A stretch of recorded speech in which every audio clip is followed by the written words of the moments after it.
Hello everyone, I'm Harvey and this is Harvey's Bar.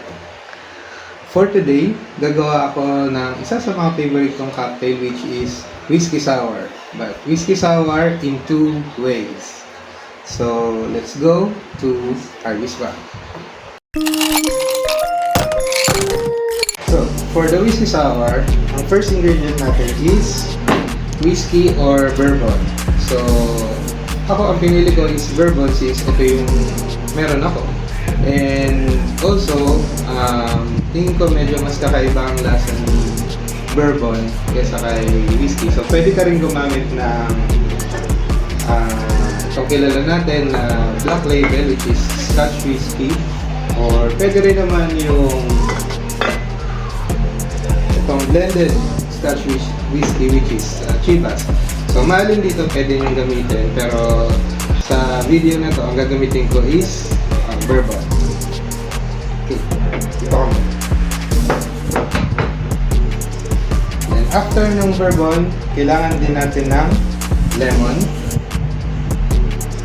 And also, ang ating simple syrup, sorry. And also, kailangan din natin ng itlog, raw na itlog. So, kung hindi po kayo or meron kayong allergy sa itlog, so pwedeng wala na po itong itlog. Pero medyo mas maganda kasi yung consistency ng ating whiskey sour kung meron siyang itlog. So, let's go and mix this up. So, first nating ilalagay is yung ating bourbon.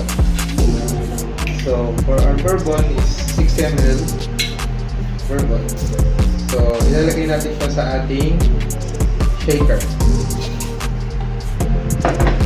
After ng bourbon is yung ating simple syrup which is 45 ml ng simple syrup.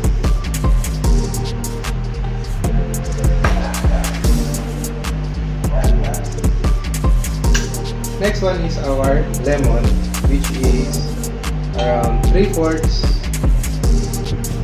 of an ounce or 45 ml. So, sa ngayon, gagamitin ko is half ng lemon para mas madali or delikado. So, diretso ko siya sa shaker.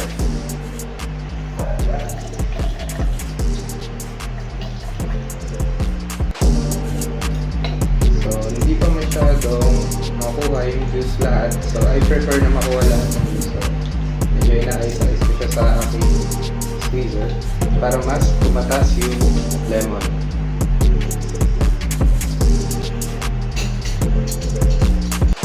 The next one is yung ating egg white. Sorry. So, para dito, kailangan lang naman natin is yung egg white. Kaya,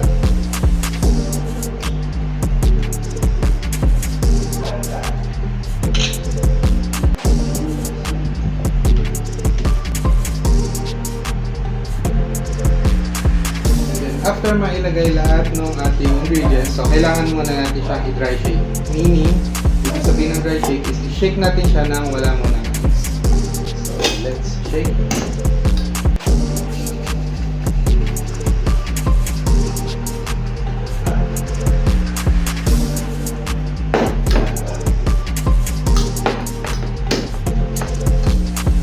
So, after natin ma-shake, siguro mga 5 to 10 seconds, then saka natin ilalagay yung ating ice para mas maganda yung consistency and malamig na yung ating making cocktail.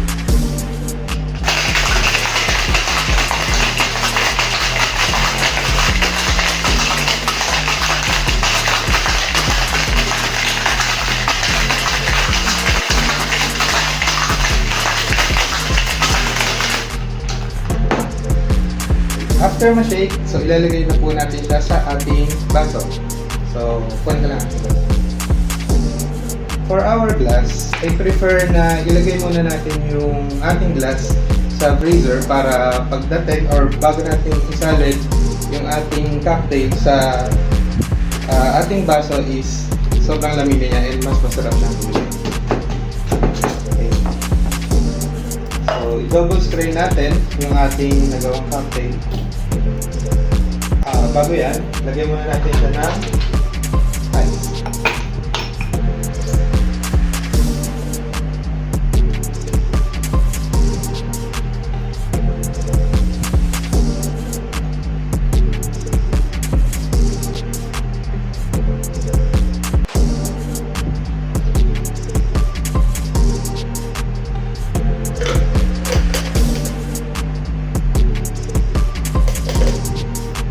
After that, so ilagay na po natin ang ating garnish. So gumawa ko ng lemon wheel, which is our garnish. So, yeah. So ready na ang ating whiskey sour.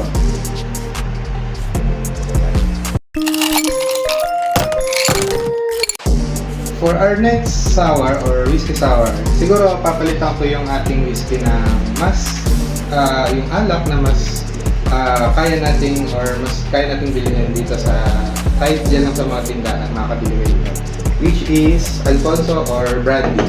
So yung next na gagawin natin is brandy sour.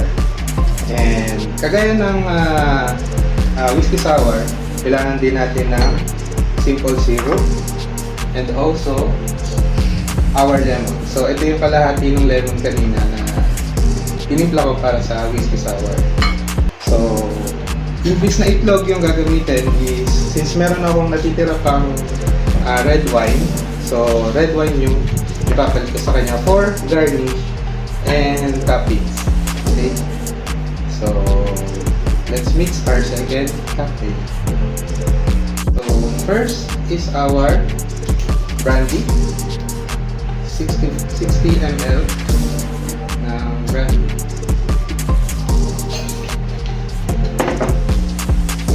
After that, 45 ml ng simple syrup.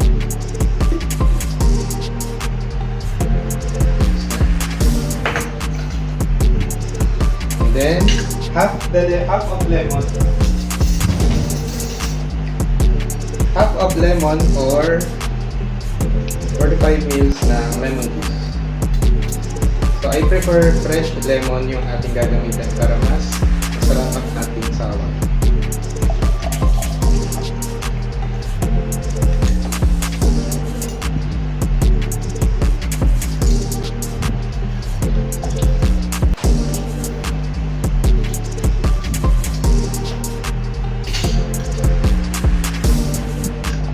After that, so ilagay na natin ang ating ice.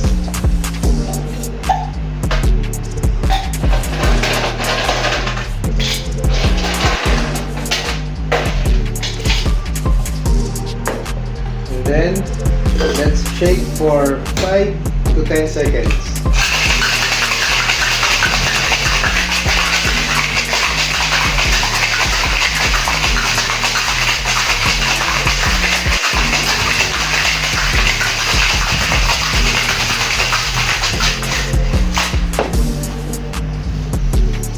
After that, salin na po natin siya sa ating glass.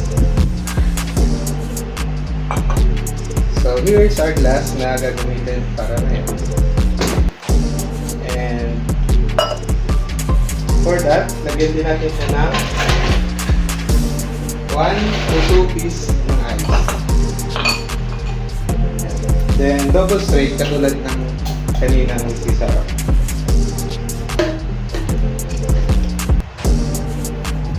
So, dinadouble strain natin siya para yung mga excess ice ay hindi makasama, para hindi siya magkaroon ng additional dilution or dilution. So, huwag natin masyadong punuin. So, para mailagay pa natin yung ating other toppings. So, after that, i-tap natin yung ating red wine. So, gamit ako ng spoon para nandun lang siya sa ibabaw.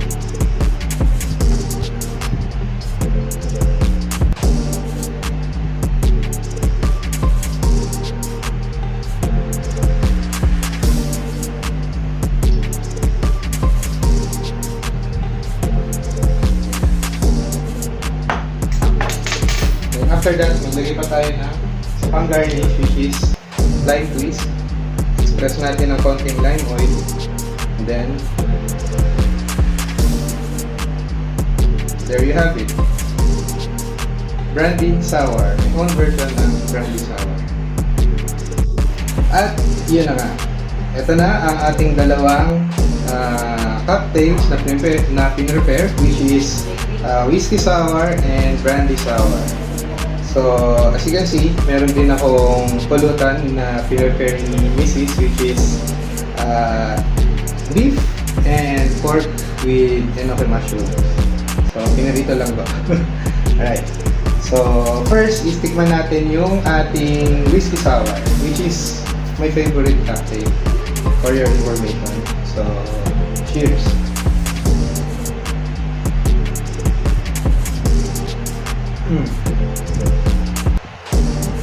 Yes. Napakasarap niya, no? Kasi hindi mo halos maramdaman or malasahan yung tapang ng ating bourbon or yung ating whiskey. So, and naghahalo yung tapang ng bourbon or yung lasa ng bourbon plus yung acidity ng lemon and tamis ng simple syrup na nilagay natin sa cocktail. Then, next naman is titikman natin yung brandy sour natin. So, kung mapapansin nyo, nag-double layer siya kasi mas dense yung timpla natin cocktail compared doon sa red wine na nilagay natin. Kaya kumaibabaw yung red wine. So kung wala naman kayong red wine, pwede naman wag nyo nang lagyan ng red wine. So just like garnish, i-garnish nyo lang siya ng lemon or katulad nito na may lemon wheel. So pwede na rin yun. Okay, so cheers!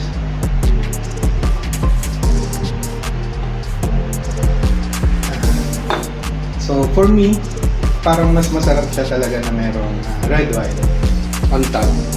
Kasi nagkahalo yung dalawang lasa, which is very nice. Kasi merong sweet, grapes flavor yung red wine natin and yung sourness ng brandy sour.